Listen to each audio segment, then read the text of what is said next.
ನಾಡಿನ ಪ್ರಸಿದ್ಧ ಜಾನಪದ ಕೋಗಿಲೆ ಕಾಡುಗೊಲ್ಲ ಬುಡಕಟ್ಟು ಸಮುದಾಯಕ್ಕೆ ಸೇರಿದ ನಾಡೋಜ ಸಿರಿಯಜ್ಜಿ ಸ್ಮಾರಕ ಆಗಸ್ಟ್ 24 ಅಂದರೆ ಇಂದು ಲೋಕಾರ್ಪಣೆಗೊಳ್ಳಲಿದೆ.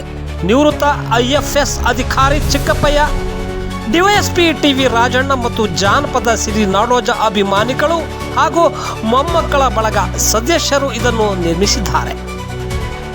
ಸಮಾನ ಮನಸ್ಕರೆಲ್ಲರೂ ಸೇರಿ ಸುಮಾರು 2.5 ಲಕ್ಷ ವೆಚ್ಚದಲ್ಲಿ ತಾಲೂಕಿನ ಯಲಗಟ್ಟೆ ಸಿರಿಯಜ್ಜಿ ಸ್ವಗ್ರಾಮ ಗೊಲ್ಲರಹಟ್ಟಿಯಲ್ಲಿ ಸ್ಮಾರಕ ನಿರ್ಮಾಣ ಮಾಡಿದ್ದಾರೆ.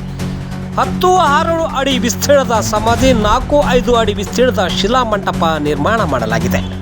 ಇದರಲ್ಲಿ ಸಿರಿಯಜ್ಜಿಯ ಭಾವಚಿತ್ರ, ಪರಿಚಯವುಳ್ಳ ಶಿಲಾಶಾಸನ, ಸಾಧನೆಗಳ ಫಲಕ ಅಳವಡಿಸಲಾಗಿದೆ.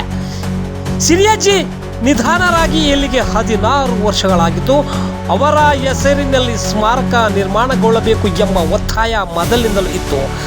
ಸರ್ಕಾರಕ್ಕೆ ಹಲವು ಬಾರಿ ಮನವಿ ಮಾಡಿದರೂ ಸಕಾರಗೊಂಡಿರಲಿಲ್ಲ. ಸಿರಿಯಜ್ಜಿ ಪ್ರತಿಷ್ಠಾನವಿದ್ರೂ ಸ್ಮಾರಕ ನಿರ್ಮಾಣ ಮಾಡಿರಲಿಲ್ಲ. ಈಗ 7-8 ಮಂದಿ ಸೇರಿ ಸ್ವಂತ ಹಣ ಹಾಕಿ ಸಣ್ಣದಾಗಿ ಸ್ಮಾರಕ ನಿರ್ಮಿಸಿದ್ದೇವೆ ಎಂದು ಚಿಕ್ಕಪ್ಪಯ್ಯ ತಿಳಿಸಿದ್ದಾರೆ. ನಾಡೋಜ ಸಿರಿಯಜ್ಜಿ ಅಪೂರ್ವ ಕಂಠದಿಂದ ಕೇಳಗರ ಮನಸೋರೆಗೊಂಡಿದ್ರು.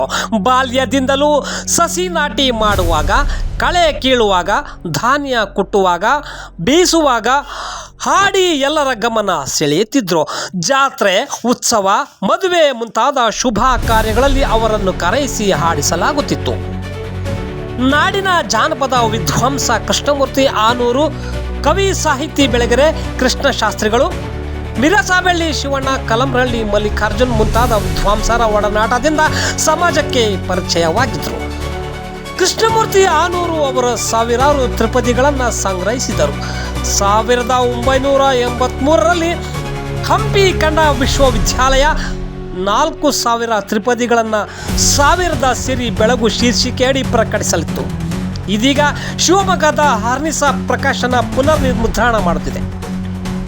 ಜಾನಪದ ಕಥನ ಗೀತೆಗಳು, ಸಿರಿಯಜ್ಜಿ ಕಥನ ಮುಂತಾದ ಕೃತಿಗಳು ಪ್ರಕಟವಾಗಿವೆ. ಸಿರಿಯಜ್ಜಿ ಸ್ಮಾರಕದ ನಿರ್ಮಾಣ ಕಾರ್ಯ ಮುಗಿದಿದ್ದು ಇಂದು ಲೋಕಾರ್ಪಣೆಗೊಳ್ಳಬಹುದು. ಸಿರಿಯಜ್ಜಿ ಸ್ಮಾರಕ ನಿರ್ಮಾಣ ಮಾಡಿದ ಎಲ್ಲರಿಗೂ ಬೆಳಗೆರೆ ಪಬ್ಲಿಕ್ ನ್ಯೂಸ್ ಶುಭ ಹಾರೈಸಿದೆ.